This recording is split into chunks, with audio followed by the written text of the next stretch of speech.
listeners, I'm Jonathan Sayre, a.k.a. KillerVocalist, and with me is Jeff, a.k.a. Standard J. What's up? My oldest son, Logan, a.k.a. I'm Over This. Hey, what it do, Betty Boo? And our Mexican friend is, he's not here today. Davey has, if I'm not mistaken, I believe that he was actually taken by aliens. And Again? Again, It's like yeah. the third time. At least the third time. Hopefully he doesn't get probed this time, because he enjoyed it way too much last time. Anyway, let's dive into the gaming world and everything related to it right here today on the Generation AFK podcast.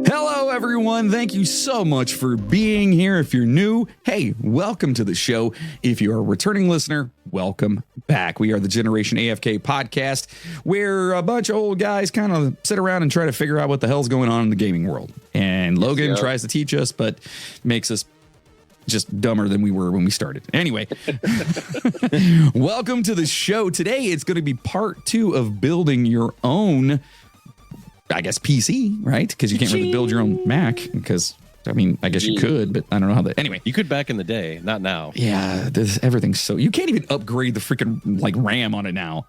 I know. You know They what I mean? want you to buy the upgrade. Oh, that's so dumb. The cart. So before we start, of course, we're going to talk about what we always do, and that is, fellas, what are we playing this week? Nothing.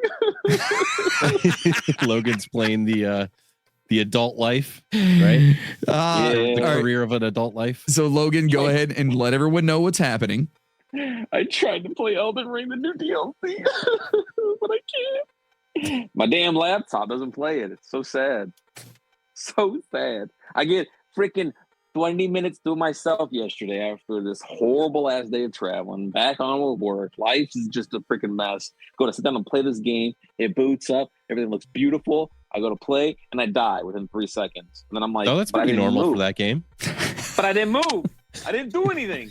I was 30 minutes ahead in the game and didn't realize I was there because my game froze. And all of a sudden it just kicks to, you died. I was like, didn't even do anything. Tried it like 3 or 4 more times and it's the same thing. Every time I go near an enemy, the game just freezes. Now, I'm like, oh, this is cool. I'm just going to go put my head in the wall. For the listeners, what year and like little bit of details about your laptop, just so they can see, because we're talking about building PCs to be able to handle the new games. This is a great example. Okay, I have to interject something real fast. Okay. First of all, the laptop that he's talking about, it's an HP Omen. It's the one I bought a few years ago. If you remember that big black one, the big black and red one, where you had on the midnight train. Yes. Yeah. Oh, that's older than 2 years. Well, no, it's probably 6, 4 or 5. I'd say 5 or 6 years ago. It's got a 1080 Ti in it. Oh yeah, that's old.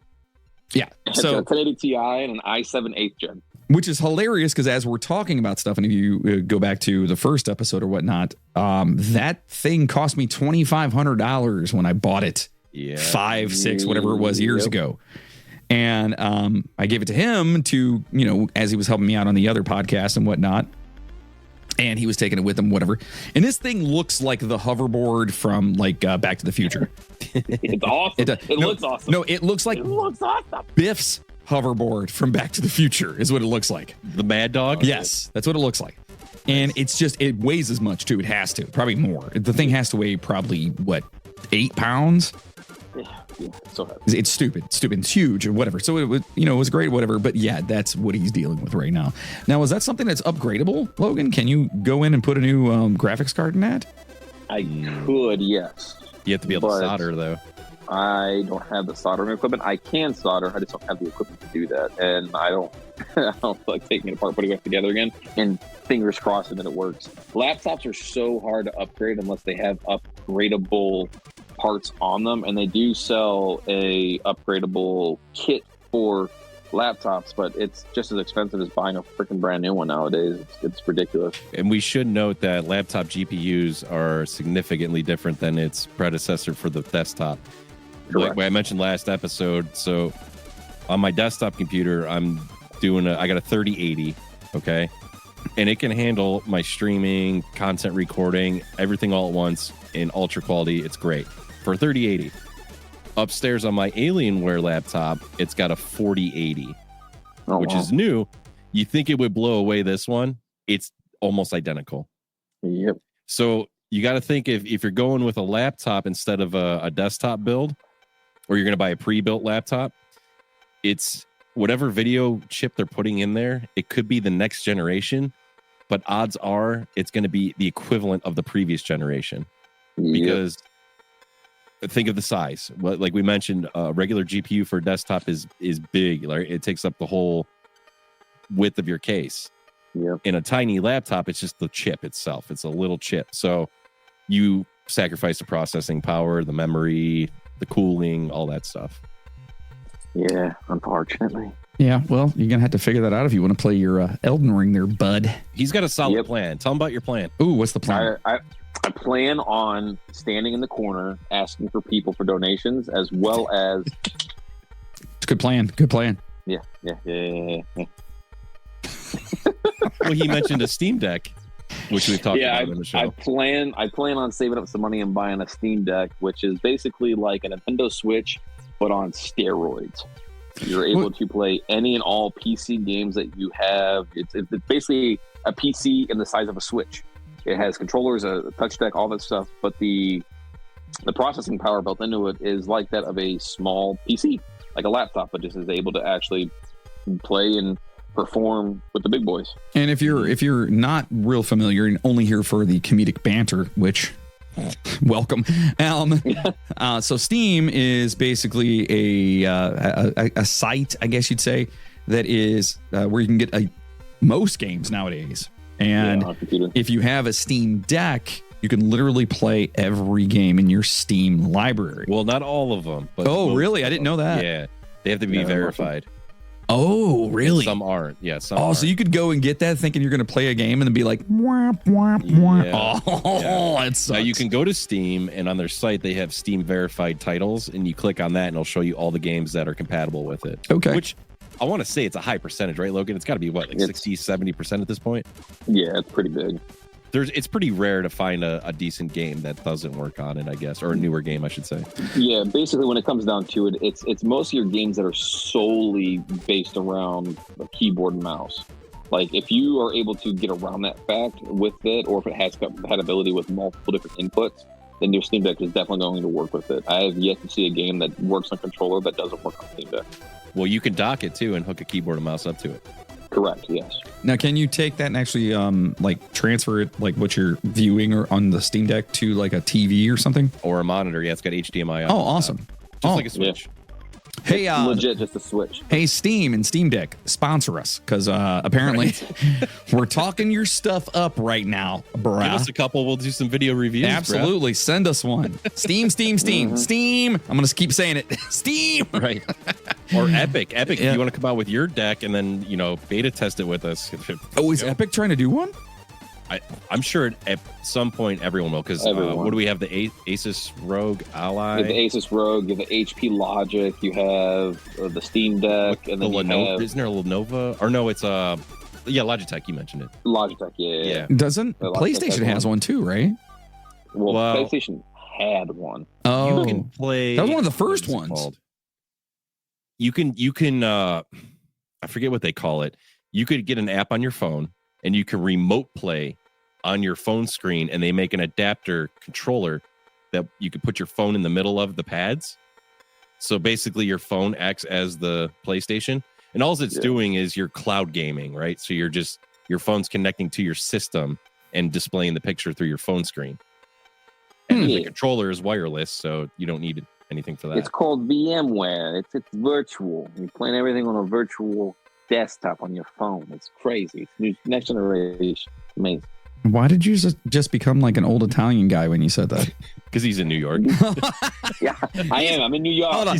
He's in upstate New York. That doesn't count. Yeah. He's in upstate New York right now. Okay, so Jeff, what have you been playing? And like, I know you've been kind of like you've had a lot of stuff going on and whatnot. What have you been playing? I mean, not a lot of stuff, but what we have been playing, and I've actually been having fun again, is Fortnite. Yeah. So we've been playing the last 4 nights in a row, and it's still bullshit. It still sucks.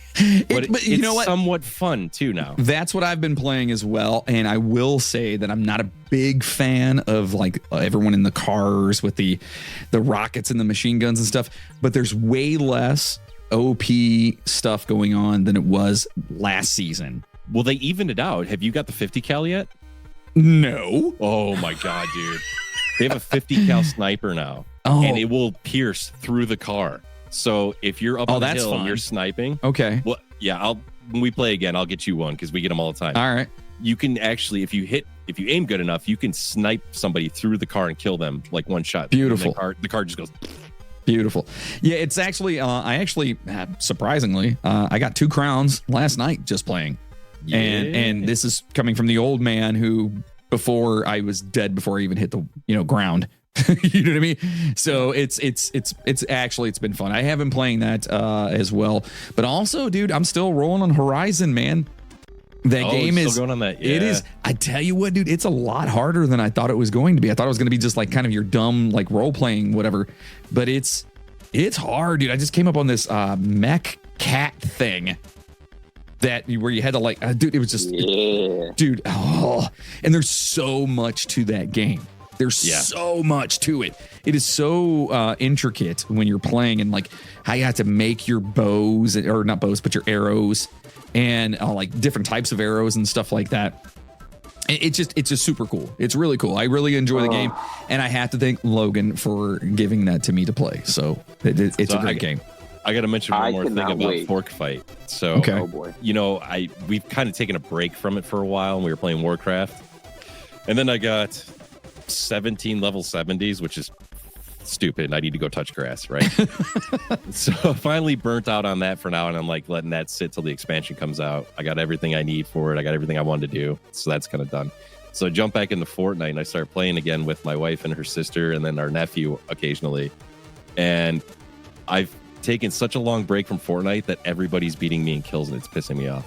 Oh. Like where I used to carry the team all the time, now my wife's carrying us. Like I'll be dead and she'll be like, yeah, I'll get you in a minute, after she's killing 3 people and she gets my car. I'm like, what the hell happened? Like I leave for a couple of weeks and that's exactly what happens, dude. Like, so, Logan and I were out of town for the last, we got back, Sunday. We were gone in the middle of Podunk, nowhere, West Virginia, with no gaming, no nothing going on. Came home. I sat down. I was in my chair in my living room, and I was like, you know what? I'm going to play some Fortnite. I think I was 98th. Really? There's 100 people in the game. Right off the rip, I was like, oh, this sucks. Like, it was just like, you have to you got to get back into it, So you just keep going and keep getting back into it. That's what everyone should do out there. Don't ever just stop. Go back every once in a while, even if it's just for a game or two. Anyway, so that's what we've been playing. So now we're talking about, part 2 of building a PC. And where did we leave off? Refresh my memory. Well, let's see here, boys and girls and all you wonderful people. We was talking about all the cool things about how to build your computer. We talked about your CPUs. We talked about the cases. We also talked about your GPUs. And then we talked about budget, compatibility, and system requirements. Now, we're going to be talking about motherboards. All right. Now, does anyone have an idea what a motherboard does other than Jeff? Yes. I was like, I know. I have an idea. What's that? It packs your lunch and smacks you around when you get bad grades. No, that's my mom. I mean, that's not. So the motherboard is like the main like hub of the computer as far as like its brain. It's its brain for the most part, right? Well, so a CPU would be more like its brain. A motherboard is the body. Yes. Motherboard is what tells everything what to do. So let's just say your GPU are your eyes. Your CPU is your brain. The motherboard is your nervous system. It tells what needs everything to do. And if you feel something, do something. You know it because your body did it, and it tells your brain that, right? But everything connects connected to your RAM stick. Your RAM stick's connected to your hard drive. I was gonna say everything is kind of connected to the motherboard, though, right? Like, so the motherboard, like everything you have, whether it's your memory or your GPU, everything, it all goes into the motherboard, right? Yep, you got it. Everything that needs to do anything with the computer, it's attached to the motherboard in some way, shape, or form. Because, well, that's your technological highway. Everything that needs to communicate with something else communicates with it through the motherboard. That now, sounds like the motherboard, by the way. Technological highway. I'm taking it. Yes, let's do it. Damn it! It'll be all boot cats. Techno highway. New album coming out from Technological Highway. That's coming back. Now, the main circuit board that connects all the components. Now, when choosing a motherboard, you have to consider size and compatibility with your current and future hardware. Motherboards come in various form factors, meaning the different sizes and shapes of the motherboard can vary depending on which one you get. You have your extended ATX, you have your ATX, your micro ATX, and your mini ITX. Those are all different sizes and all have different capabilities and different form factors, meaning how they fit inside the case. Now, the biggest form factor that you're going to have on a motherboard is where all those tiny little screws go that connect to the freaking case. You don't have a freaking micro ATX case, you're not going to be able to fit a micro ATX board in there because it just, well, the screws don't line up, and then now you just got a floppy motherboard. And then, so a micro ATX, so is that like just a condensed version of a motherboard? But they make micro ATXs as like cubes. They call them cube PCs. And you can actually get GPU cards that are built tiny, not good ones, like not high-end ones. You get like mid-range and low-range ones, but they're small enough to fit into like the size of a toaster. You could literally build an entire PC like the size of a toaster. If you can find all the mini components. Yeah. Really? So yeah. Is that just for space saving, or like what's the purpose of that? A lot of people do it. Like it's first started when, to be honest, it first started when pirating movies and TV came out. So what people would do is they make these Plex servers. Remember, like I had? Yeah. No, I didn't. No, I didn't. I mean, no, I have no idea what you're talking about right now. So, and you can make a Plex server out of a mini PC. So you would buy a mini ATX case, a mini ATX board. Then you could get whatever chip CPU you wanted because it would fit on there, but then you would get the mini GPU and you'd have this like portable, compact little PC that could handle streaming and like minor gaming, small gaming. It's no different than like the Nintendo Wii. You remember how small the Nintendo Wii was? Yeah. That's essentially a mini PC. Okay. Makes sense. All makes sense when you think about it. Now, it is essential to ensure that your selected motherboard supports the latest technology and standards to accommodate future hardware upgrades and advancements. There's no reason to build your PC and then shoot yourself in the foot because you didn't want to go a little bit bigger just so you could support a bigger GPU 10 years from now. Don't do that. Now, by carefully considering these specifications, compatibility of each component, you can build a gaming PC that meets your performance and gaming needs. Now, we're going to start talking about when you put it together. Now, this is going to be a very ASMR style. We're going to take it nice and slow. I'm going to tell you about each individual screw, he's gonna how be you like, handle it.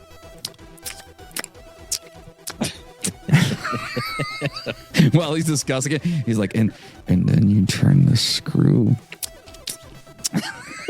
I just got so uncomfortable. So uncomfortable. So did everyone that was listening right now. They're all like, I don't like it. Oh, all right, man. Sorry, go ahead. All right. Make sure everyone grabs their popcorn and also grabs their pieces and parts because we're going to build the PC together. Now, all right. When installing the CPU, we would like you to carefully remove the motherboard from its anti-static packaging and place it on your work surface. You want to locate the CPU socket, which will be covered with a protective plastic cap.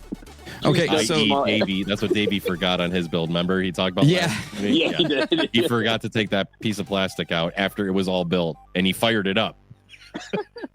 Did it catch on fire? I don't remember what he said. No. Luckily, he didn't get it hot enough to where it melted it, so he turned it down right away and then took it apart and took that off. But it's lucky he remembered, because if he wouldn't have, that would have melted probably within 5 to 10 minutes and then destroyed the CPU. Yeah, you have to understand, these CPUs, they get super hot. Like, your GPUs can get an upwards of to 200 degrees Celsius. Like, they burn hot. Mm-hmm. No, you had a question, Dad. What was your question? Well, explain the static stuff to you, because you don't want to have any static electricity hitting any of these things whatsoever. Correct. Right. So like all of these things, like your body, everything that you do creates static electricity, and that can literally ruin anything that you're trying to put in your computer just by instantly, like if you just were shuffling across the freaking carpet and you walk over to it and just go, oh, ow, and you got zapped, it could ruin that. Well, we should probably explain. Have you ever seen a motherboard? Yes. Okay, so a motherboard, every time they talk to me, they're essentially exposed to where it's all circuitry, it's soldered pieces, it's capacitors, jumpers. I mean, it's literally the inside guts. So if you are walking, through your kitchen with slippers on and you build up static and you go to put your PC together and you grab the motherboard, all that static's going to discharge from your body into those capacitors, into those jumpers, and wipe the thing out, short it for good. Real fast, I just got an update on my phone, and you guys know who Julian Assange is? Yes. Yeah, he's going back to Australia. I saw it on the news. WikiLeaks founder. Well, he actually just pled guilty to the U.S. espionage charge. Did he really? Yeah, he pled guilty to it. And this is something that's been going on for years, dude. Dude, I just saw before we came down to record, it was on the news that he was going to go back to Australia and his wife and kids were waiting. He pled guilty. Like, that was literally like 20 minutes ago. Yeah, he pled guilty to espionage. And in the U.S., they do not take that lightly at all. Yeah. If you guys want to, we're not going to dive into that or anything, but if you want to, just go on and Google who he is, Julian Assange, and from WikiLeaks, and you'll find out that, he just pled guilty to that. So you heard it here first, folks. Anyway, and now the Clintons are watching our podcast. Nope. You know why they're not watching it? Because we don't care about politics. We care about PC gaming. There we go. Okay, back to this little tutorial, boys and girls. Now, after you remove your nice protective plastic cap, you're going to want to notate the small arrow on the plastic cap or the socket itself. Next, locate the small metal lever next to the CPU socket. You're going to press down on said lever and gently pull it to the side to open up the socket tray. All right. Yeah. Sorry. So folks. this is basically a little clamp on the motherboard that he's talking about.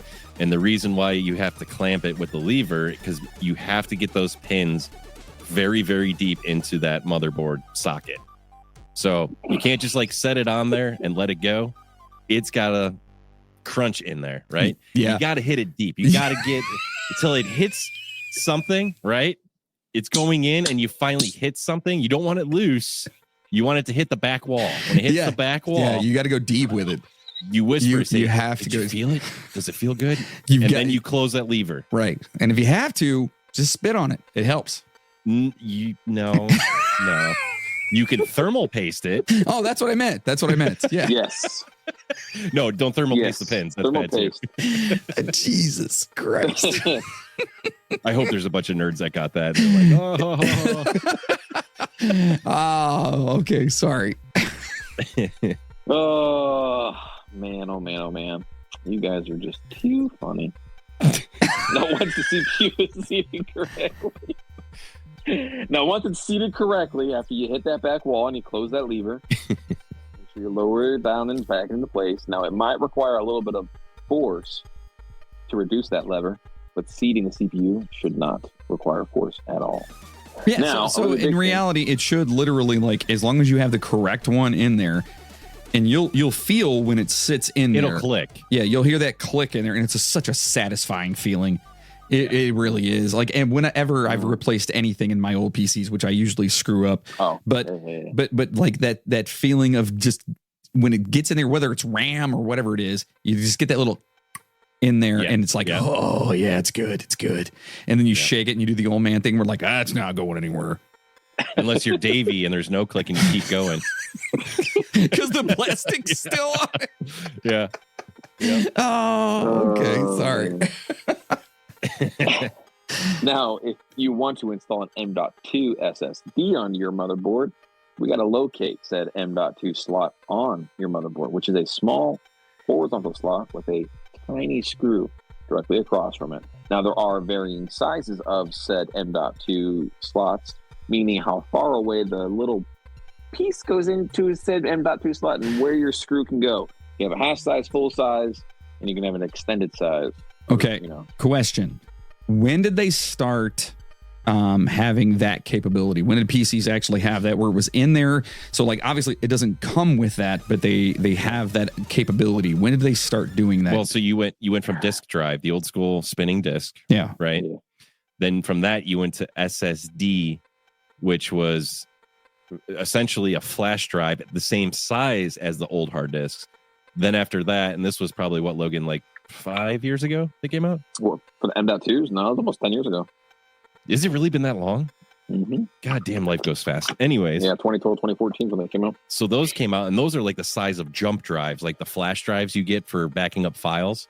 Yeah. And they're like 10 times faster, 10 times powerful than any of the other old hard drives. And so just as much storage. So SSD meaning a solid state drive, correct? Right. Correct. Yeah. So no movable parts. There's no moving parts. Yeah. Right. It's just a small little bank that's on the actual motherboard of the drive itself that dictates what's stored and what's not. And then the M.2s are just very smaller, more powerful, much faster SSDs, basically. So I would assume that since I just bought this PC that I have, the one behind me, and probably can't see it on the video right now, but that would... I got both. I have both.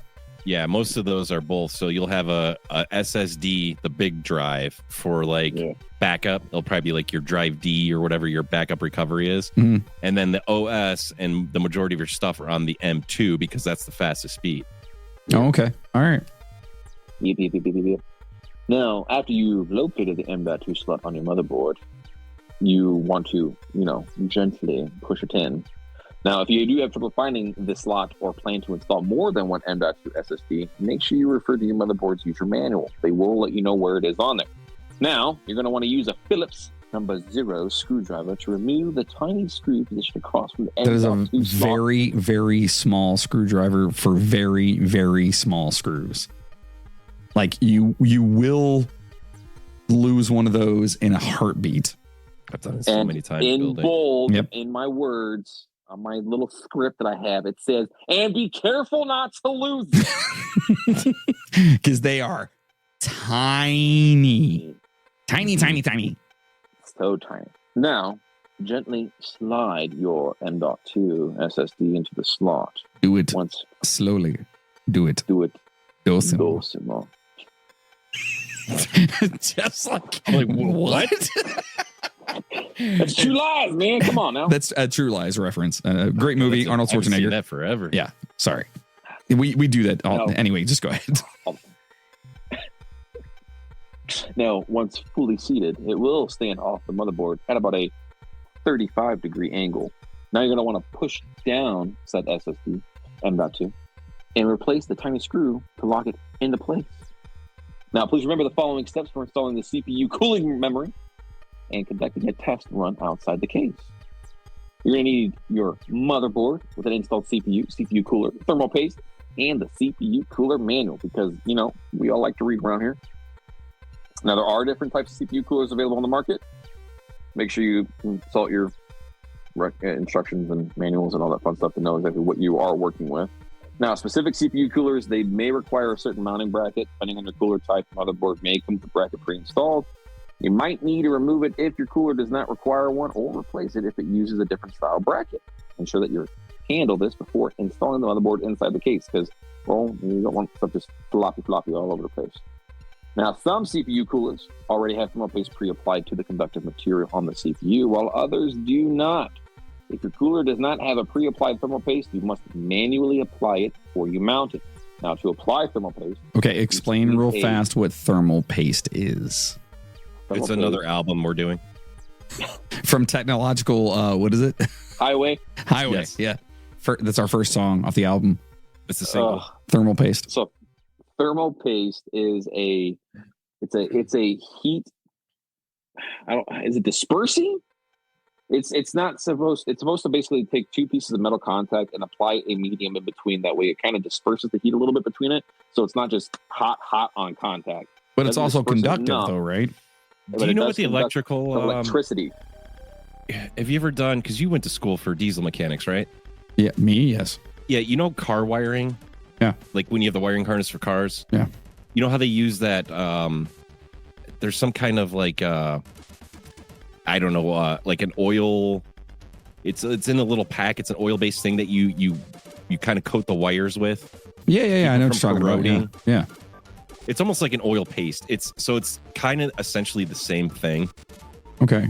Well, so it sounds like it's kind of like a layer between the heat. Yeah. So it's I want to know.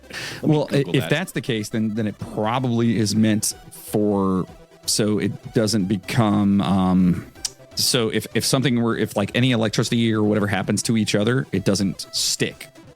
You know, dielectric grease. Yeah. Dielectric grease. Yeah.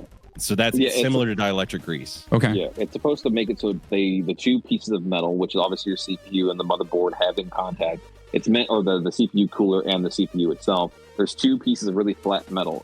They get super hot that they don't want it to fuse together. So it's kind of like a lubricant, but it's an electroconductive lubricant that still allows electricity to kind of pass through and do its own thing, disrupting all the circuits while also still maintaining a heat dispersal.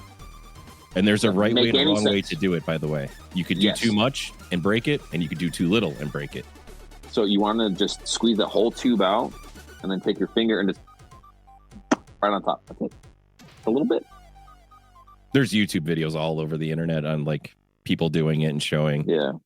No, there's definitely the right way and the wrong way, depending on the size of your cooler and all that stuff. You don't want to do more than like a pea-size amount. It does disperse. Because you have to think, there's two pieces of flat metal that are being compressed down on top of each other. It's going to squeeze out whatever it can of that little bit of thermal paste you put on there, and it's going to evenly coat it. You don't want to brush it on. You don't want to do any of that stuff because you want it to seat in between the CPU and its cooler, whether it's air-cooled, water-cooled, however. You want to make sure that it's nice and compressed with it. That way it does not come out over the edge. Now, if you do this a little bit too much, you want to keep a nice little cloth with you to kind of just wipe off a little bit of the excess. But there really should not be any excess at all because you don't want it to get in contact with any of the pins. You don't want it to go on top of any of the electrical conducts. You don't want it to get into any of that stuff. Otherwise, you are going to risk ruining something. Now, the tiny dot is typically about that of a grain of rice is the size you want to do right in the middle of the CPU. Yeah, do you see this picture here? Yeah. Okay. So they did too much. Yeah, that's see how it leaked out over the bracket and the lever, and it's like all over the place. Mm-hmm. That was too much of a glob. I like the one with the frowny face over there on the left. That's pretty funny. So this Tom's Hardware. See how they did these dots? That's basically what you want to do. Okay. Is little dots, and then smush it together. Yeah. So it's literally like the size of a grain of rice. Correct. Now, though, if you're looking at the one on the left, that's an older CPU. Versus the one on the right is a newer CPU. Your newer CPUs are going to be a small little square, probably no bigger than that of a wheat bin. Now, the one on the left is like a Triscuit. It's a little too big.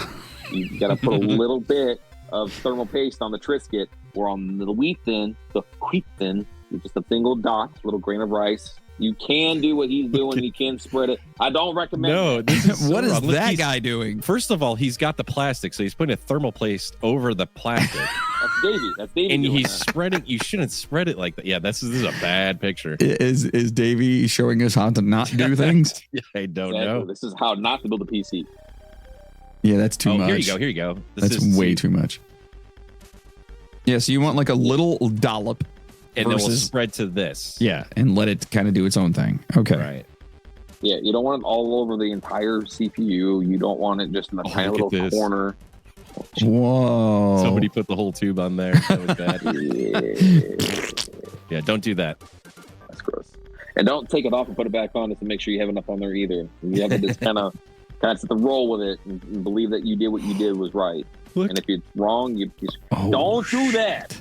So on the other side of the CPU, you're putting the thermal paste on the flat side with the writing up, okay? The other side of your CPU chip is going to have these pins that stick out like a brush. Well, this person put the thermal paste in the pins, and that's no bueno. He just destroyed his chip, whatever it is. Oh, that's crazy. Not a cheap fix. Oh. Because the only way to fix that is to buy a new one. So it's very, very sensitive. So when you guys are out there building your PCs and you're, again, there are tutorials all over the place. Make sure you're doing it correctly because you could screw up your very expensive stuff you're putting in your computer right now. Oh, yeah. So you want to have just the right amount here. Like this one right here says too little, too much. And in the middle, it's just right. Looks like the eraser, like the size of an eraser and a pencil. Yeah, I'd say so, yeah. If you guys remember pencils, I know you youngsters out there don't know what that is, but you can Google that too. Jeez. So moving on, we're talking about installing your memory, otherwise known as your RAM, random access memory. Now, you're going to want to start by determining the number of RAM slots your motherboard has, usually 2 or 4. If you intend to fill all available slots, simply snap the RAM into place. Did you just pull up a picture of a Dodge Ram? I typed RAM and it came up. Logan and I both drive Rams, so that's fun. Oh yeah, all 3 of us have Rams. Yeah, that's crazy. Yeah, this is the Ram podcast where men come together and talk about random shit. That's right about a muscle. Talk about Ram tough. Now, if you tend to fill all available slots, all you have to do is just simply snap the RAM right into place. However, if you are filling only a few of the slots, you need to refer to your user manual to find the correct configuration and populate the slots accordingly. Typically, they're going to be different colors. Usually it's going to be like black and white, or black and red, or gray and red, or gray and white, and so on and so forth. Now, it's going to be alternating. You're going to have 4 slots. You're going to do 1 slot, and then your 3rd slot, or your 2nd slot, and your 4th slot. Or you can do all 4 slots, but you can't just do 1 slot unless your CPU or your motherboard allows it. And you can't do 3 slots unless your motherboard allows it. It has to be even. Everything about this is even. Couple notes about that, too. Just on the side, from what I've learned building over the years and screwed up, but you have to look in your motherboard manual or on the specs when you're purchasing a motherboard of what timing of RAM you could use, because there's all over the map timings, and then what style. There's DDR, DDR2, DDR4, 5. I think we're up to 6 now. And you should note that for upgrading in the future, you have to put the same exact RAM in later on the road if you're going to upgrade. So let's say you're building your PC now and you budgeted and you want to do, 16 gig of RAM, okay? And you got 1 chip. Then a year down the road, you want to do another 16. Well, you have to get that same exact RAM stick that you got the first time. Otherwise, it won't be able to read it. You can't put different RAMs or different memory chips in your motherboard. It won't be able to read it. They got to be all uniform. Right. And I was gonna. That's what I was gonna say too. Is that and a lot of it's all contingent on your CPU. So, some might not be able to take like 32 gigs. You may only be able to put like right here. You have the DDR, DDR2, DDR3, 4 or 5. Sometimes, it depends on the CPU you have that you're able to put, and you can look up your specs. You can actually go into your computer. You can find out, what you have as far as like your CPU is. You can go online. You can just look up what RAM can I use. Am I able to put 4 sticks of 32 gig in there? You know what I mean? Probably not, but can I do that? So you can actually research all that before you go out and spend a bunch of money, and then you have to return it, or it just doesn't work, or whatever the case is. Because I've actually done that before. I'm like, I'm going to max this thing out, and I get a bunch of RAM for it, and I'm like, I can't use any of this. And I will say, for gaming, well, there's spares. All right. For gaming, you're typically good with 16. Anybody will tell you that. You could go higher. It's obviously going to perform better. But for like an entry level, if you're trying to budget, you're trying to save money, 16 is usually plenty. Because like I said, most games nowadays, 16, most games nowadays run off the CPU and the GPU mainly. So now when you say 16 too, just to clarify here, you're talking 16 in total. So you're talking like 4 sticks of 4, right? Or 2 sticks of 8 or 2. Right, or 2 sticks of 8 or whatever. But I'm saying like your motherboard can handle. Your total is 16 is what I'm saying. Right. Okay. And don't be fooled, because like motherboards now, what I've noticed recently, the newer models, they'll go up to like 128 gig. And you would never need that unless you're launching a SpaceX rocket on the beach in Florida. Like, there's no reason for that. So, not necessarily. When it comes to certain games, depending on how advanced you go to get into it, if you go to host your own server on your own locally serviced PC so other people can play it, now we're talking Valheim, Minecraft, Pal World, these games all can have a server where you don't have to pay for it on a monthly basis. You actually using part of your computer to run said server to allow other people to play while you're not playing. All you do is leave your computer running and the server plays on in the background while you do all your other processes. That uses quite a lot of RAM. That is very advanced, though. There's YouTube. We're trying to keep this at the basic level here because that is like way advanced. But Jeff, how would Elon Musk describe having all that RAM? You put all the RAM in there that you can and launch the rocket. It comes back down in pieces. Whoa, by my truck. We were just discussing. We were down driving around in West Virginia and discussing your Elon Musk, and dude, I just had to hear it. Anyway, I'm sorry to deviate. So yes, you can expand as long as the CPU you have is capable of doing that. You can do that, but what Jeff's saying is it might be overkill. You probably don't need to do that, especially if you're just doing everyday gaming. And keep in mind, like your GPU has its own RAM built in on it too. That's why you get like a 1080, or what do we say they were? They're up to 24 gig for the highest one now. The 4090 Ti is like 24 gig.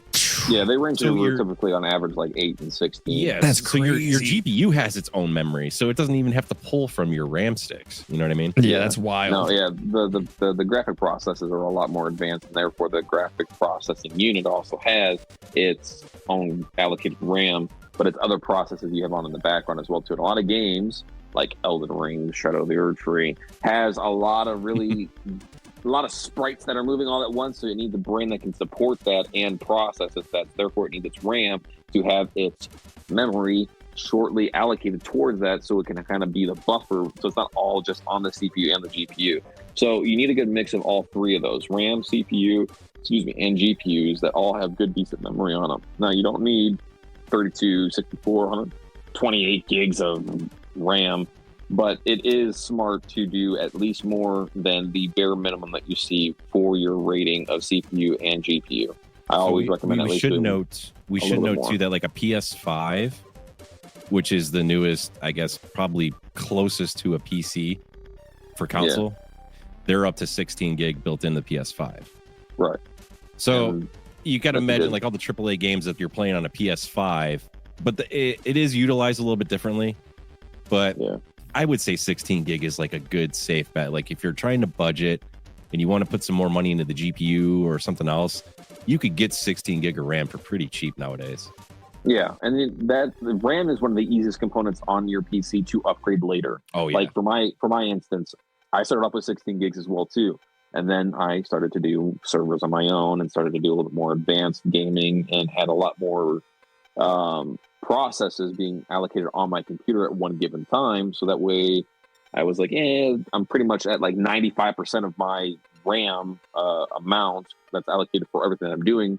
Let's give it a little bit more extra room. And I went out and bought 2 extra sticks that were 8 gigs a piece. And now I'm running a total of 32 gigs worth of my RAM.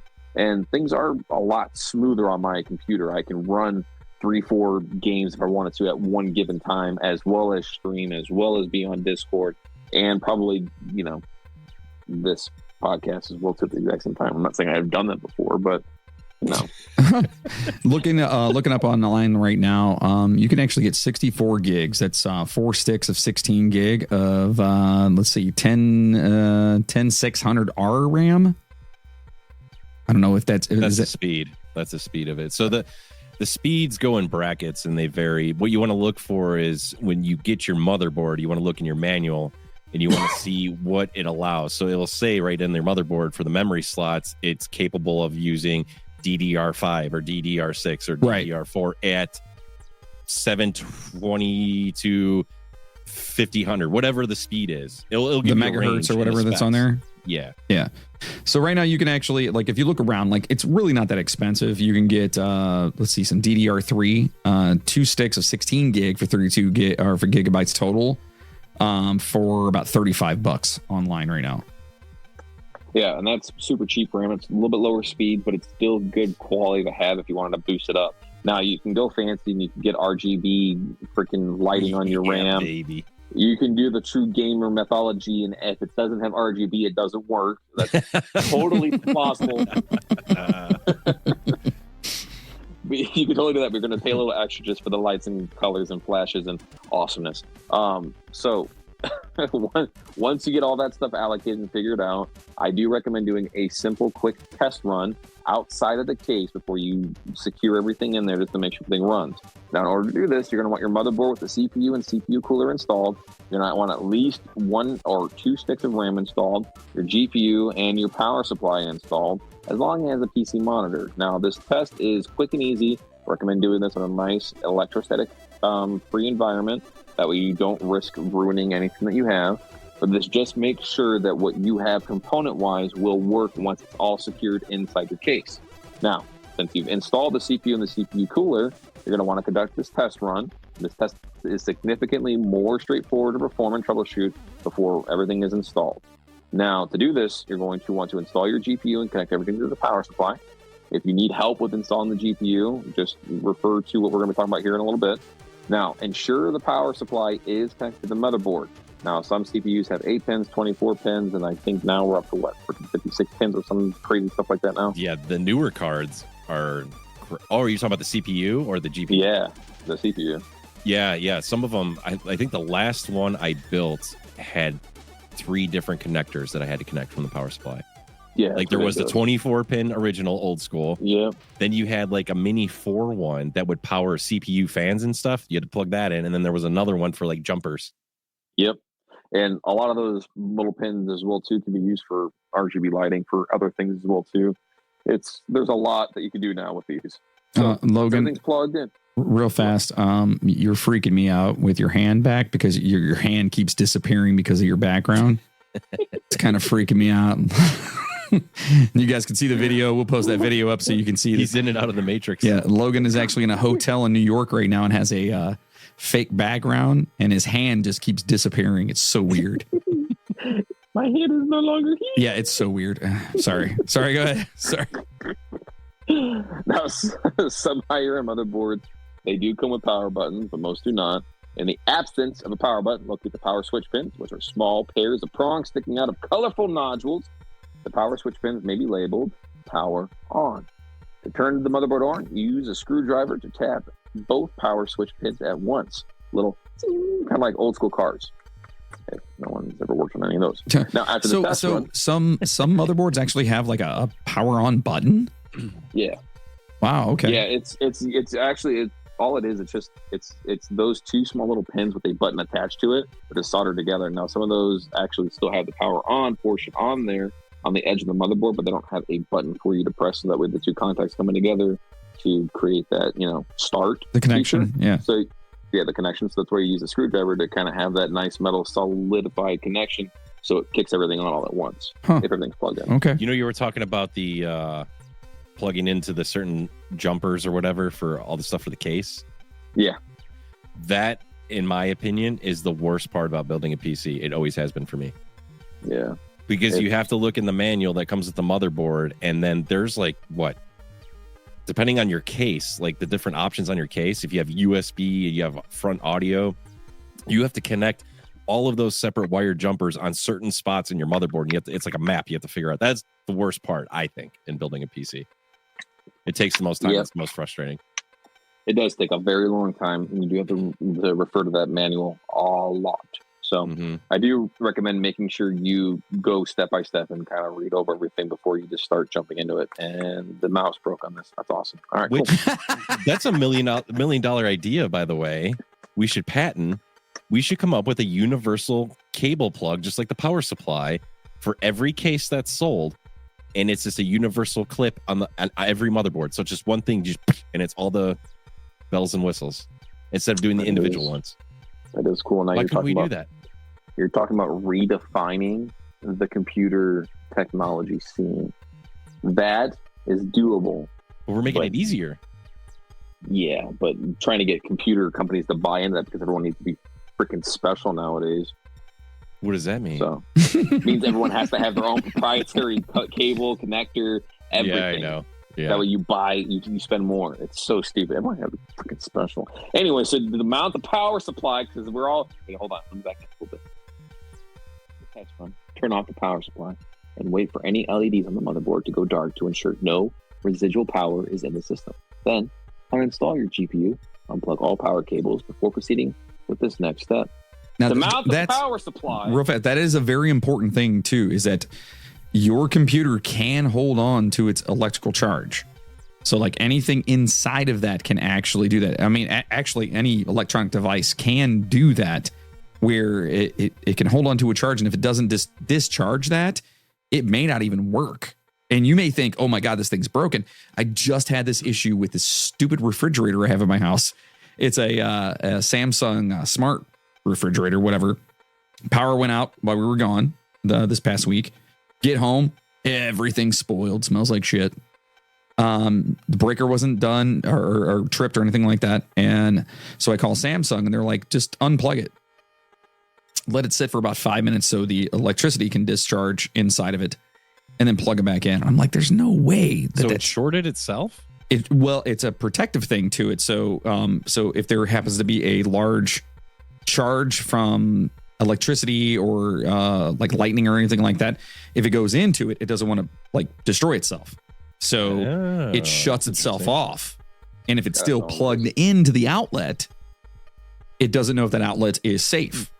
Dude, I'm telling you, it's ridiculous. But CPUs are like that as well too, because it can actually hold on to a lot. That's why they tell you to, when you're resetting your modem or your router or whatever, to unplug it for 30 seconds. It's only to discharge any electricity that's in that, because then it can reset itself, because there's not the circuitry has a minute to kind of reset itself. And so there's capacities that are involved with that. And some of those boards also have batteries on there, which are like the size of like a little a CR2065 or CR20 whatever. They're like watch batteries, and some of those boards will have that on them to keep the clock going even after it's already turned off, so that way it doesn't just reset itself entirely. The easiest way to go through and to make sure that it does disperse itself is after stick your tongue on everything, right? Yes, yeah, you want to spit on it. If you gotta pee, take a pee on it. Yeah, just stick your tongue on everything. Yeah. Once you unplug it, just hit the power button again. And after doing that, it solidifies the connection point to want to try and jumpstart the system. And if there's no power to it, it will disperse the electricity quicker. So that way you know that it's, fully dispersed. So, and if you're not scared yet, we'll move on to the next step of building your own PC. I mean, listen, it's there. These are very intricate things that we're dealing with here. We're not talking about like, I don't know, freaking building something out of wood or something. We're talking about intricate circuitry and electrical. So it can really, you can damage it really easily, but they're also so powerful. You know what I mean? That's the cool thing about these things, is that you're talking about things that can now do everything. They can do everything. I mean, like my refrigerator I was talking about, that thing like can self-regulate itself. It's a refrigerator, And nowadays, like our computers, I mean, we all know how important our computers are to us. They do everything for us. I mean, think about like, I don't want to say the SIRI name or the, the other ones that are out there. Hey, Alexa, play Taproot. So, you know what I mean? Like they're so intricate and they're so delicate, I guess is what I'm getting to. That, yeah, you have to be careful with them, but they're powerful. These things, we're doing stuff nowadays that we, especially the old guys out there like Jeff and myself, we could never even have imagined what's happening nowadays. The power that's inside of these things. Like the thing that you carry around in your pocket is more powerful than the CPU that was on like the first space shuttle. Oh, yeah.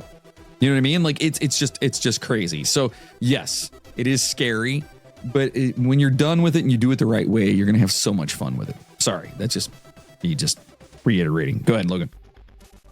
Oh yeah. Okay, so next thing you want to do is you're gonna want to unpack your power supply. If you hadn't already done that and ran my test, I told you all to do earlier. You want to make sure you set aside its cables.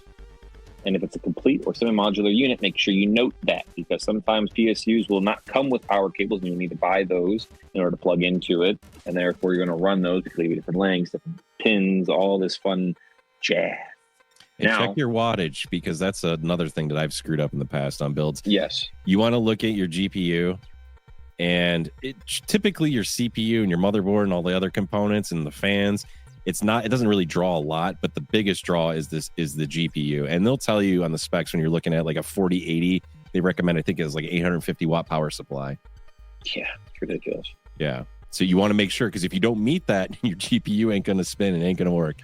Listen, I'm going to tell you all, like I tell myself in the mirror every time I wake up, go big or go home. You always go with the biggest you can afford. All right.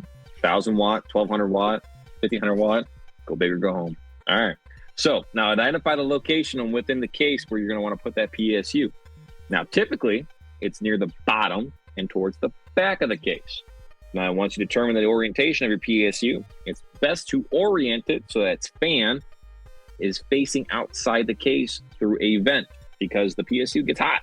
You want to make sure you blow and disperse out any of that hot air so it doesn't go inside the PC case and get everything else hot.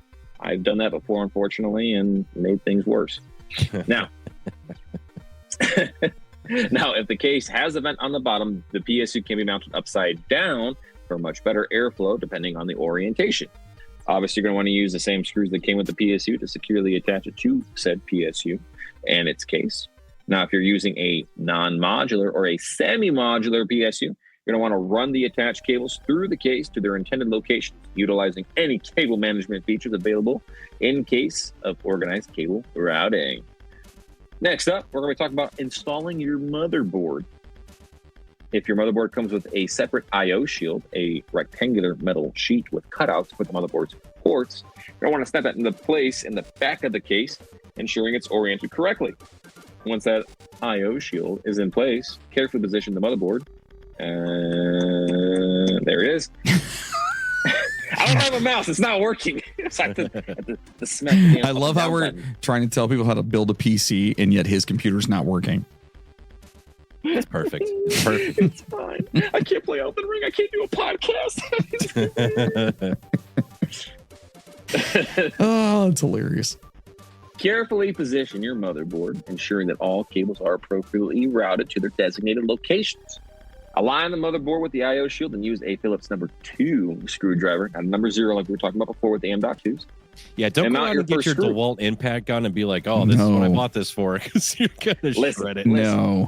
Unless you know how to use the other chugs perfectly, don't go out and do that. No. Use the handheld, like, small screwdriver sets. That's your best bet for this. Yeah. And if you are building your own PC, I do recommend buying a set of tools that can work, because you're more than likely going to have an issue in the future and need to redo all this stuff again. So don't borrow your buddies, your uncles, your dads, your sisters' tools. Don't do that. Buy your own. Be a man. Buy your own. Or woman. Whichever. It's awfully quiet, Logan. Why is it awfully quiet? Don't drag the motherboard across the standoffs attached to the chassis. You don't want to drag that, because it can ruin the back of your motherboard where all the connections are at. And you're going to need some new tools to fix that too.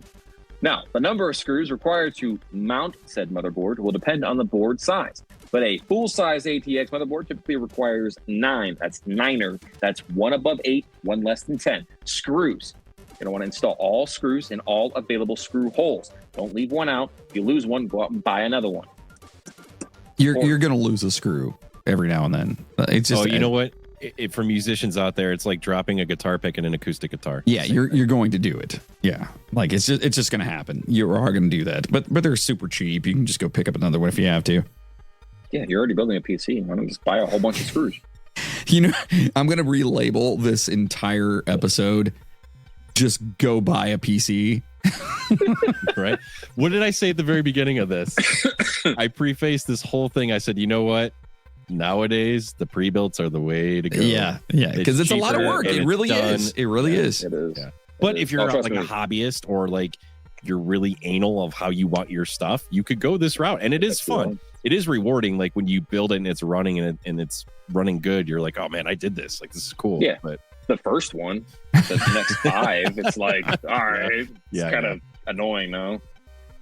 No, trust me, my next computer is probably going to be a pre-built because of how well they are. And I built my PCs, I built Buddy's PCs, and lately the past like 2-3 years, I've been telling everyone to go out and buy a pre-built because it's so, mainly because I don't really want to build them. But secondly, it's because it's just a hell of a lot easier to just go out and buy one that's already pre-built and is the same specs you're going to get and probably $200 to $500 cheaper than what you would do if you were to build it yourself.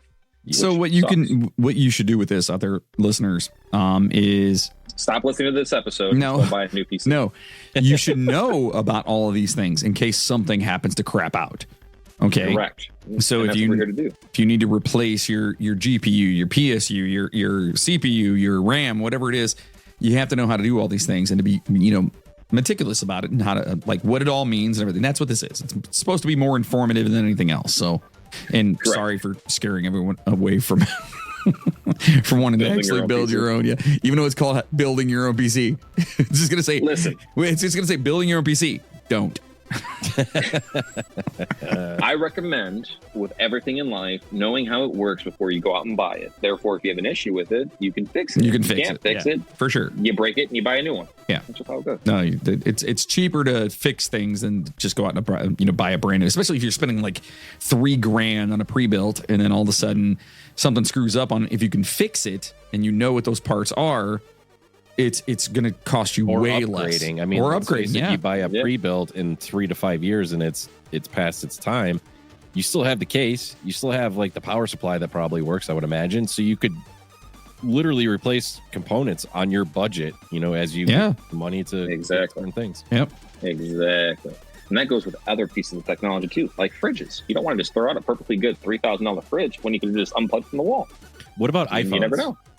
iPhones, that almost happened. You can totally upgrade and fix your own iPhones if there are issues. Just note that if you touch an iPhone without carefully talking to the owner of said Apple, you void your warranty and he will come to your house and kick you in the balls. Oh boy. Yeah, you cannot even open up your own. Don't open up your phones, folks. If something happens, take it in because you literally null and void the warranty the second you open that damn thing up. If you breathe near or too close. Yeah. So just don't do that. Anyway, go ahead. Okay. Anyways, so next you're going to want to connect your power supply to the motherboard. Now there's 2 primary connections. You got your 8-pin CPU connector towards the top of the board and a 24-pin connector from the side. Be sure to firmly grasp it and seat these connections to ensure proper power delivery to the motherboard. Next, you're going to want to install your GPU. Before installing the GPU, gather your necessary tools and components, including the motherboard, GPU, all this fun stuff that we've been talking about for the last, I don't know how many hours. And the motherboard user manual. Now you're going to want to locate your PCIe times 16 slot on your motherboard. That's the really big slot that you can slide your GPU into, and you're going to do a little clicky with it. Satisfying. That's how you know it's seated. So satisfying. It is very satisfying. I've had many PC builds where people unfortunately have bought too big of GPUs, and we go to push it in there, and you're pushing and pushing and pushing, and you feel like you're about to have a baby, and you still don't hear that click. And finally, you hear a click, and you realize you broke a connector. Oh, it's satisfying until you look at it, and you're like, no. You also want to make sure if you're buying a newer card, like a 30 series or up, or even a 40 series, you want to get what's called a riser, because these cards are so big and bulky now. Over time, if you have your desktop and it's sitting upright, that card's going to sag, because remember, everything in there gets hot, right? So over time, that card's going to get hot and it's going to sag, and then eventually it could snap off. So they make these little columns with a screw on it so you can adjust the size, and it's a riser. And what it does is it basically sits behind the back edge of the card, and it's extra support for keeping the card sitting up. Man, I could use one of those in real life. I know. I need one in my computer. I don't have one, and my card is sagging. I need one just to be with me at all times. Yeah, not my computer, just me personally. Yeah, just to hold me up. All right, so depending on your case, you may need to remove small metal tabs known as I/O covers to accommodate the GPU's I/O ports and make them accessible from the exterior of the chassis. Now, carefully remove the GPU from its anti-static packaging line with rear retention bracket, PCIe times 16 slot. Gently push it into place. Like we said before, you'll hear a nice little click. And the PCIe tab on the motherboard may move into a locked position. Now, you're going to notice on there, you're going to have this little slot. You're going to have a little tab on the right-hand side. You're going to push that in, you're going to jut out just a little bit, and then you're going to hear it click, and then all of a sudden the tabs will just slide right into place. Same thing with your RAMs as well, too. It's crazy. Yeah, it's again, it's very satisfying that especially when you're upgrading, because when you get that, you get your whatever you're upgrading in, and you slide that into place, and you're just like, oh, I can't wait to do this. And then it doesn't turn on, and your EMP comes out, and that's it happens. Anyway, moving on. That's onto a separate, totally different episode where we talk about Dad and his EMPs. So once your GPU is fully seated, now depending on a GPU, there actually might be additional screws that you can actually put into place to lock it into said place, or nice riser like our friend Standard J mentioned earlier. I like it. We don't have that here. No, we don't. We need that. Now, step 9 is installing your storage. To install your storage devices, including your SSDs and your HDDs, SSD, solid state drive, HDD, hard disk drive, means moving parts. We talked about this before. Ketchup, mustard. You will need your motherboard, your Phillips 2 screwdriver, your screws, your case, chassis, user manual, everything we've been talking about up to this point. Now you're going to want to inspect your case, locate your drive base, which may vary in size and design. So make sure you buy your drives that fit either a 2.5 inch or a 3.5 inch tray. Those are typically your 2 standard sizes. You're also going to need screws for those, which should come with your hard drives if they are meant to be inside the case. Or your case might come with it because you spent an extra couple bucks and got a good case. Now, you're going to want to slide that tray back into the bay until it clicks into place after you've already securely mounted your drives onto said tray. You're going to find your metal brackets with slats or holes for cases without tool-free bays. Slide the drive into the bracket and secure it in place using screws according to the chassis manual's recommendations. It's a lot. There's a lot to it. Mm-hmm. There is a lot to it. And that's why they have assembly lines and people who work for a living who do this and get paid for it. That's true. Yeah, there's a lot to unpack with all that. I mean, but number one is and it may sound scary, but just follow the instructions, follow the directions. If you get a new piece of equipment, follow what it says to do. That's it, and you'll be fine. My headphones died. I'm sorry. That was so weird. You went from like weird quality to crystal clear. Yeah, you sound way better now. Like you flipped the light switch. Really? Yeah. Oh my god. Okay, those headphones suck ass. Dude, it sounds way better now. It's very clear. All right. So now here comes the most fun about this podcast. That's not going to be talking about the GPUs, the CPUs, the PPUs, the 9mm, all that good stuff. We're talking about your operating system. When it comes to gaming, you're going to be wanting to choose the right operating system. Now, this is a very crucial decision that will significantly impact your gaming experience. Obviously, we're all here to game. We're not here to do work. We're not here to help the government, any of that shit. We're here to game. Now, there are several operating systems available. Primary contenders are going to be your Windows. Why is Mac OS. S's? Are you hearing this? Yeah. Your S's are like you have a You sound like you have impediment. a lisp now. Yeah. But all I know is your head just keeps going. Y'all wanted to do this here, right? You seriously sound like Sid the Sloth when you were talking. Yeah, your microphone. All your S's were slurred. Yeah, it's like you were talking like this the whole time. Please leave that in, by the way. Don't edit that. I'm not editing this. That's gold right this there. Is amazing. All right. So now, listen. Yeah, we're here. We're here to game, dude. We're here to game. Yeah, we're here to game, ladies and gentlemen. All right. Let's do this. So we got Windows, we got Mac OS, and we got Linux. Each OS has its strengths and weaknesses, and understanding the differences. What the fuck, dude? How is it doing that? I don't know if it's feeding back from. But it's only the S's. You notice that? It's so weird. I want to have an aneurysm. Oh God. I don't hear any of this. So I don't know what's going on. Your microphone can't handle the sharp treble of the S. Like it's just cutting it short. So everything's yeah, it's like you have a really weird compressor on there, and every time you hit an S, it's like. That's pretty amazing. Keep going. Keep going. I love it. There's Keep so going. many more S's. Oh my Lord. Keep going. All right. So understanding the differences can help you. He sounds like Sean Astin in 50 First Dates. Yeah. He's like, with the lisp. Yeah, I'm gonna get slow. This is my milk fake. What are you talking about? I don't do steroids. Why is his head so big? I don't know what's going on anymore. This is ridiculous. I'm crying. Hold on. I need a second. Oh God. Oh my Lord. And this is why you guys need to be watching and Patreon. We're gonna have our Patreon set up soon so you can see the insanity that is us trying to record video. He looks like he's in a weekend video. What are you doing? All right, continue with the story. So we're going to be sitting here talking about how each OS has its strengths and weaknesses and understanding the differences that can help you inform in a decision of being a new gamer, okay? So Windows has pros and cons. Your pros are going to be a wide compatibility. Windows is the most widely supported operating system for most gaming. He's got to know. Like he's got to be able to hear that, right? It's the craziest thing. He's trying to enunciate, which is the greatest part because he's like Windows, but instead it's like Windows. Yeah, it's still doing it. All right, there's two philosophies here.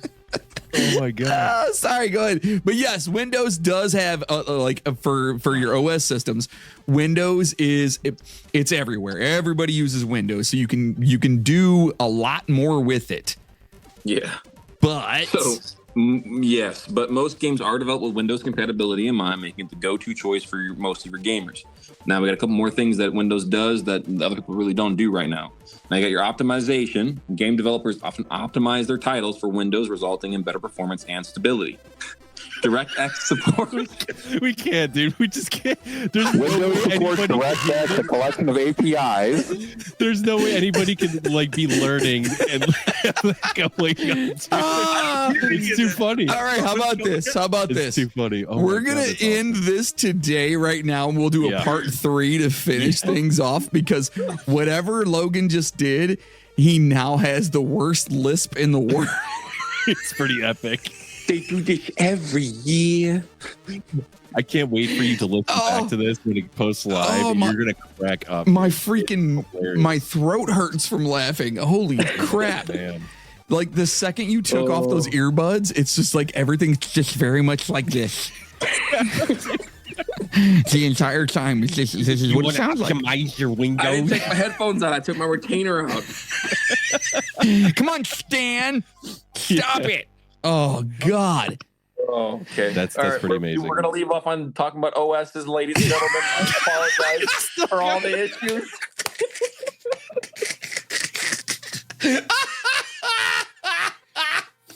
I'm going to pass out. Dude. I'm going to pass out. Holy shit. Amazing. Oh. I think we should leave the listeners with that. Yeah, that's going to be it. Let's call that a wrap. Yeah. And we'll come back for part 3 on this. Yeah. Oh, my God. Bye, ladies and gentlemen. I love you. In the meantime, Jeff, let's talk about some news. Wait, did I do the news? No, you cannot do the news. That is like the most bizarre thing ever. Like, I don't even understand the technological why that happened. I don't know. And it's still going. Like, he's still talking like that. Oh, I'm not doing it on purpose, I swear. Oh my god! I'm not even talking with an impediment. That's amazing. I swear it's not me. It's somebody else. All right, let's talk about some news, Jeff. What do we got going on? We got some stuff here.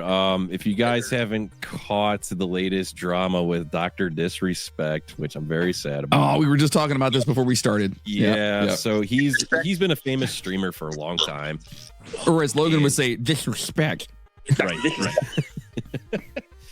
And he got banned from Twitch about 2-3 years ago, I think it was, and never said why. Nobody ever came out and said why. And there was a big court battle, and he couldn't talk about it. People always asked him on stream, like, what's going on? And he said he couldn't talk about it.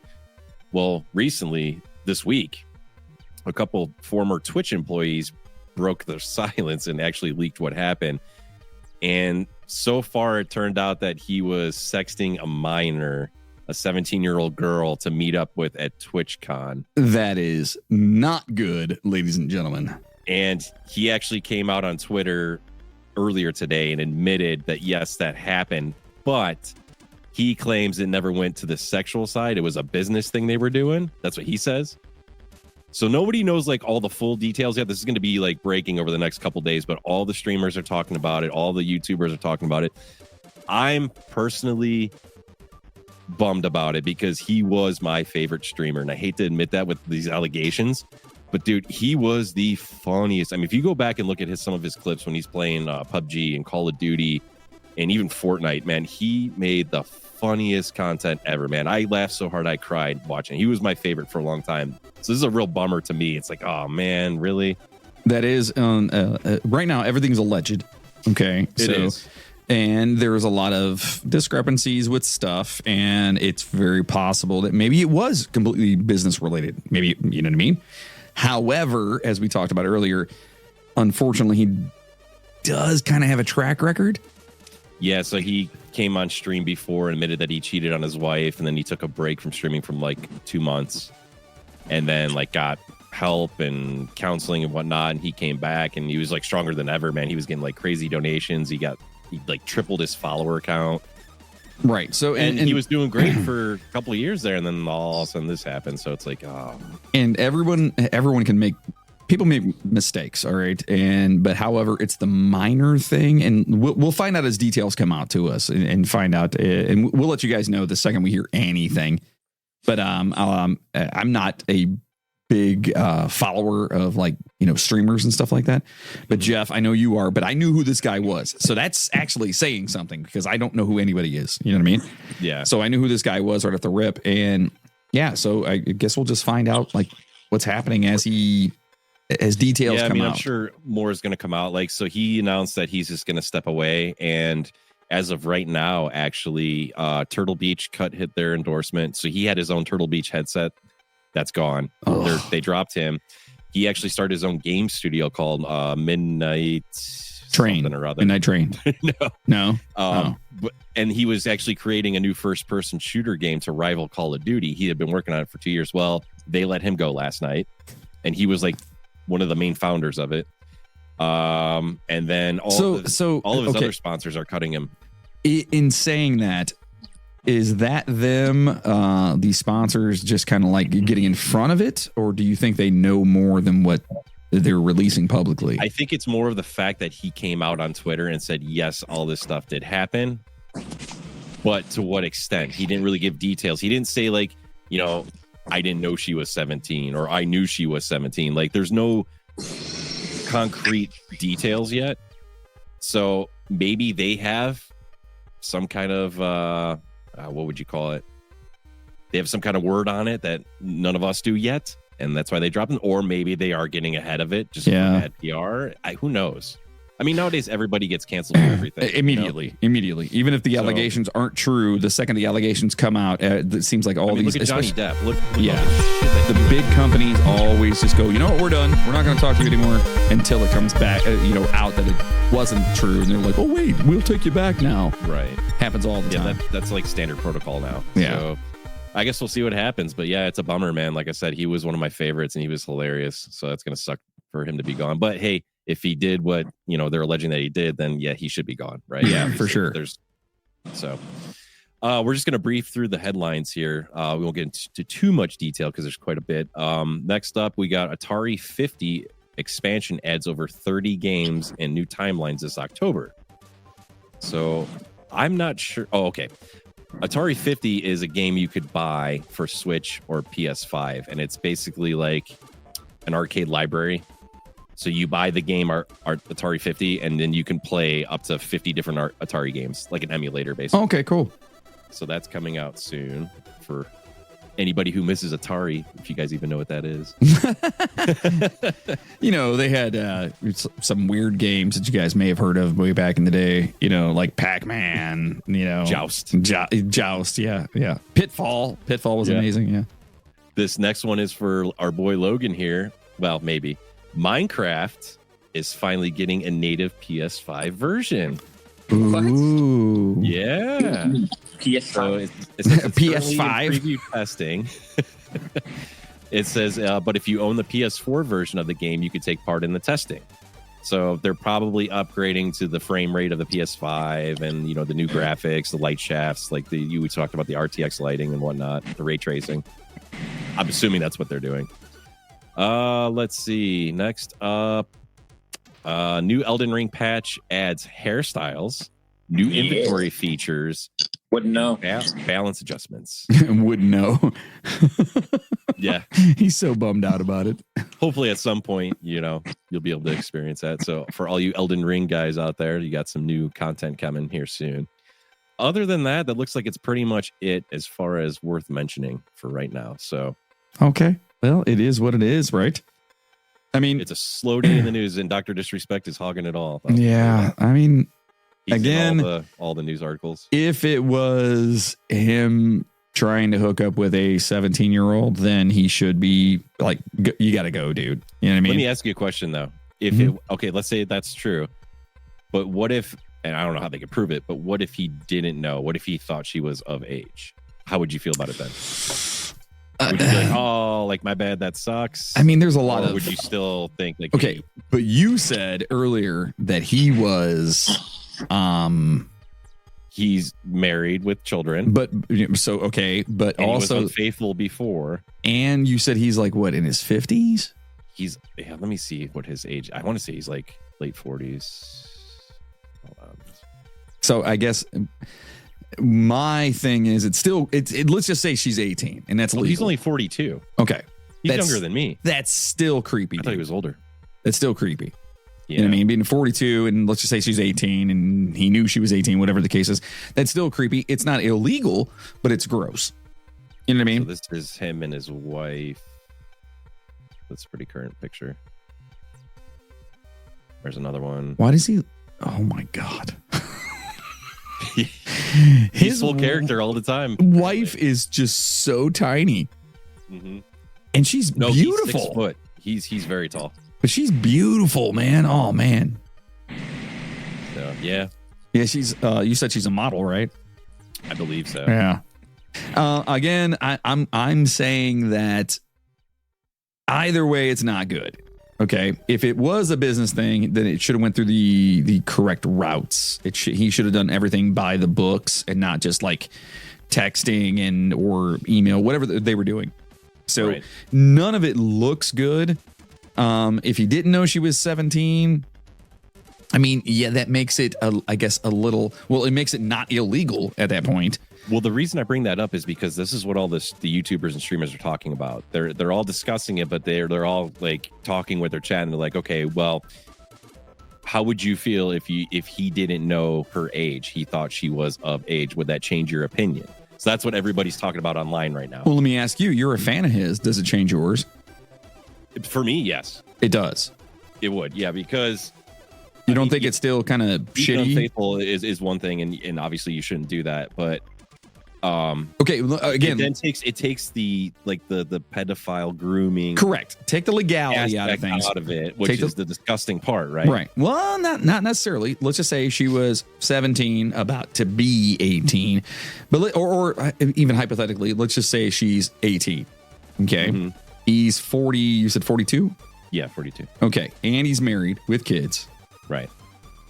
So that doesn't change your kind of like outlook on him as far as like, I mean, and he's done it before too. Let's keep that in mind. Yeah. So like, I agree with you from like a standpoint of like you and I are like what I would consider a normal person.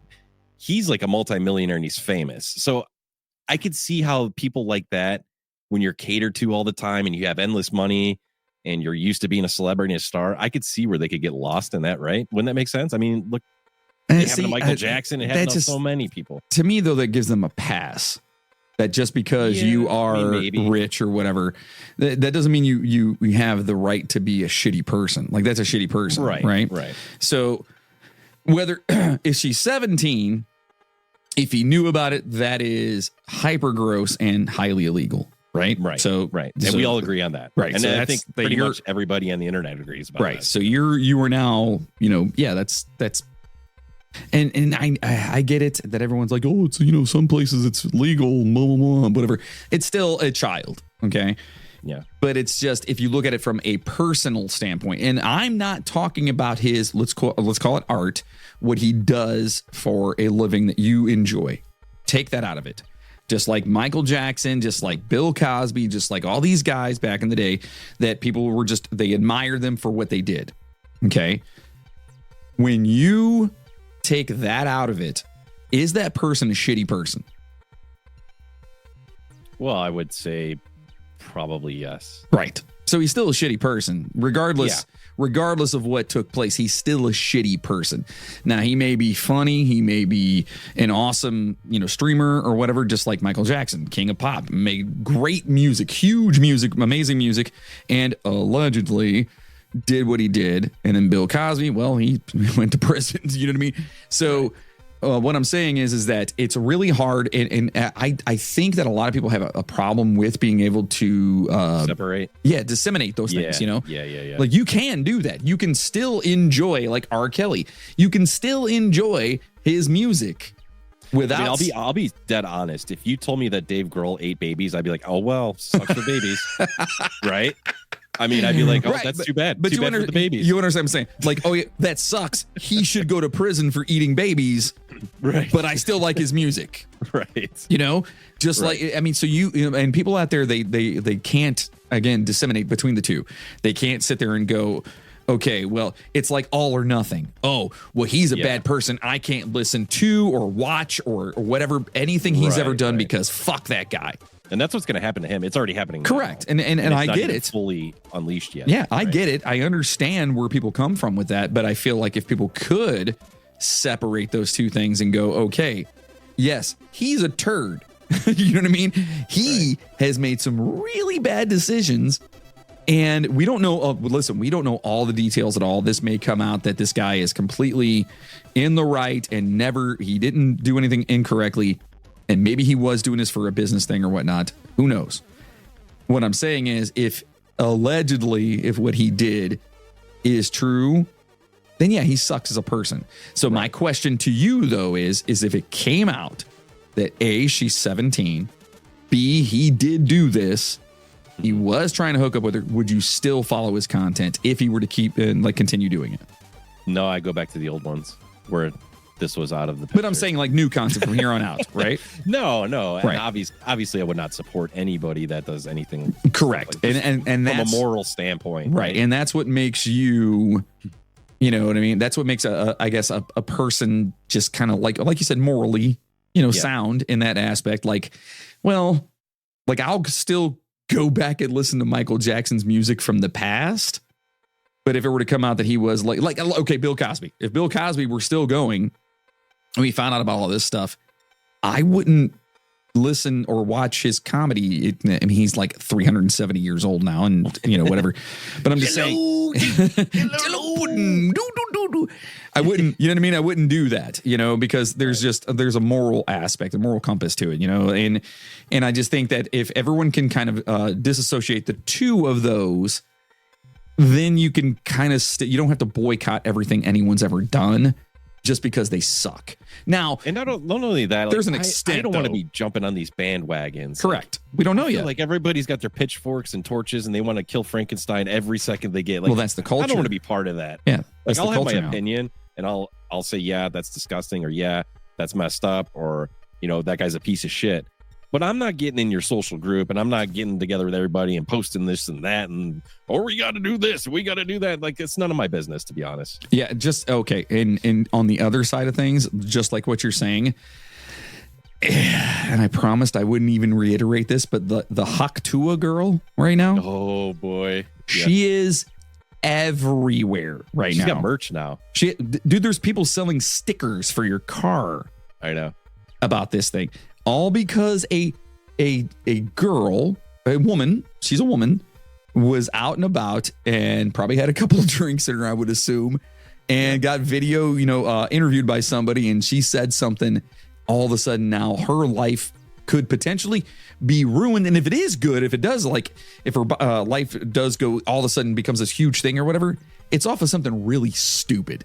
you know what I mean? Guys are probably going up to her every day, every minute. Oh yeah, for sure. I mean, it's probably insane. It's tribe culture, but hey, man. kids, like, that's the internet. That's why I don't film everything. Yeah, lesson learned, right? Yeah, it's tribe culture, dude. These people are they tribe up, and they just, like, again, like you said with the the coming out there with this gang mentality of burn them at the stake. Yeah. Before knowing all the details, like people were trying to do that to Johnny Depp when it first happened, when his thing first came out, and then all of a sudden everyone's going, holy crap, Amber Heard is fucking crazy. Yeah, they're like, oh, here's exhibit A, a piece of shit in his bed. She's like, yeah, I shit in his bed. We all of us were like, okay, Johnny didn't do shit. Johnny is innocent. Right. Johnny got the crazy one. He need to get out. But initially, there was a lot of people who were going after him, like, oh, he should be canceled, and he should Disney be this. Cut him. Disney, they canceled him from Pirates of the Caribbean. Right. Disney cut him. And didn't Disney bring him back on afterwards? No. They did. They didn't? No. I thought they did. No, they replaced him going free. Never got that back. That's such bullshit. Oh. So, I again, ladies and gentlemen out there, and I know we kind of took a little, something we don't normally do on here, talking about stuff. Just realized I was muted. You still got the lisp. Even as an old man, he's got an old man lisp now. I don't know what the hell is going on here, ladies and gentlemen. What I'm saying is, wait for the full story to come out before you decide to grab your torch and your pitchfork and join up with the other knuckleheads in the area. Just listen. Sometimes all you need to do is just spit on that thing. That is such feel so bad. Here's the worst part. I feel so bad for her because she is a cute girl. She seemed like the worst part. She was having somebody's fun with daughter. It. Oh yeah, of course. So some guy is probably like, I just picture her father being like, I don't know, higher up at some company.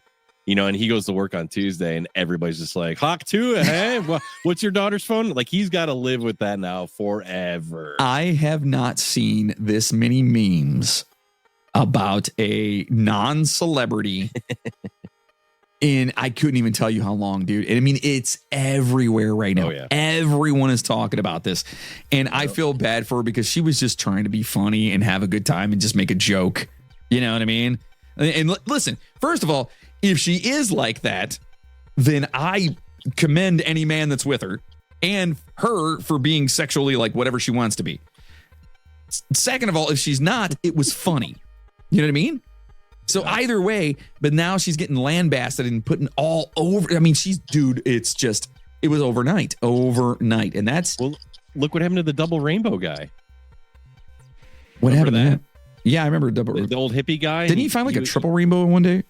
Well, he was filming a double, and then he's like, "Oh, double!" He was all excited, and then they took him and they remixed him, and then you had 50 different trap house songs with. He was on Ellen DeGeneres, dude. That's what I'm saying. Like, from a stupid video, it was a stupid 5-second video that had no meaning on anything, and it made him a superstar. Well, look at the Latino dude who was riding around on a skateboard drinking that freaking juice. Oh yeah. Oh, that changed his life. That changed. Like, legit changed his life. That changed. But okay. That dude was showing some inspiration about, like, bringing a song back and like chilling or whatever, not talking about spitting on someone's wiener. There's a big difference. Hey, different generation, buddy. We're old. You know what I mean, though? It's just crazy to me that all I'm saying is, listen, people, just wait before you read something online, before you hear something on the radio, wait for all the details to come out and then make a conscientious, educated opinion about something.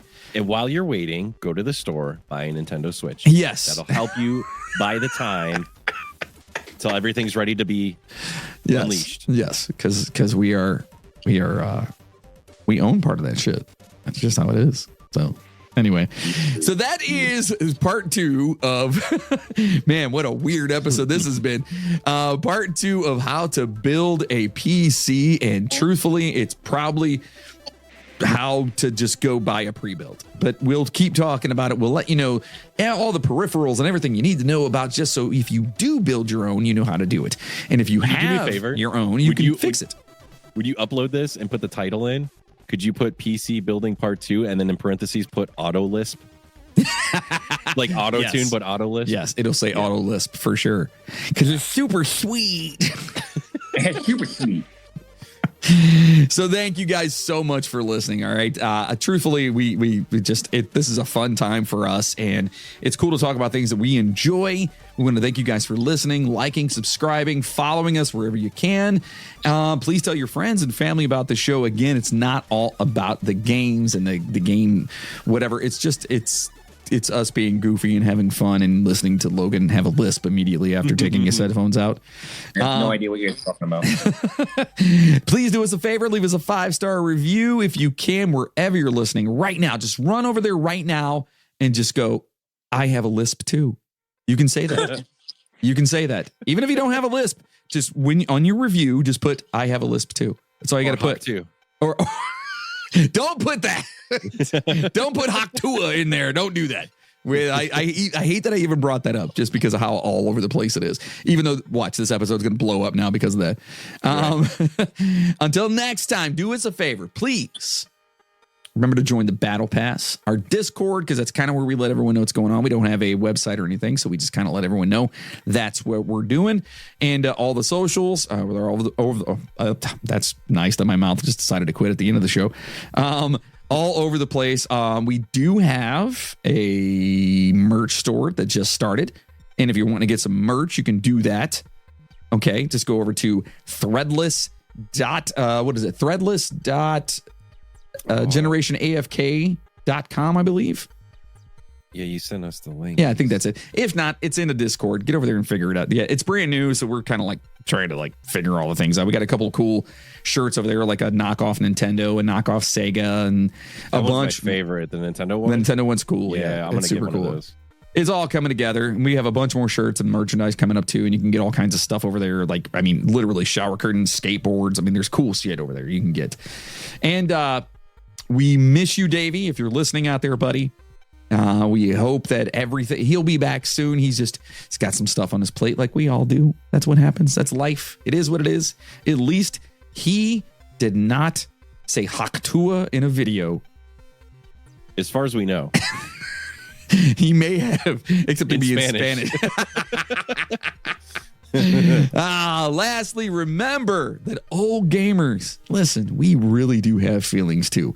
Thank you so much for listening. Part 3 on how to build a PC is coming soon. You guys take care out there, and we will talk to you soon. Bye. Ooh, stay tuned. Logan just disappeared. Yeah, he's having issues. Yeah. That was the Lisp thing. Blows my mind. Like, I don't know how that's even possible. Like, it doesn't make any sense. I really, the video for this whole thing, I have to post this. Oh yeah, this has been the most, like, his background and how he's disappearing, and then all of a sudden when he took his headphones out and had to use his laptop, his head was so big. Yeah, it was like right up in the camera, and he's just talking like this the whole time. I can't wait for him to hear it so he can hear what we were laughing about. Oh, God. I love this show. So cool. So cool.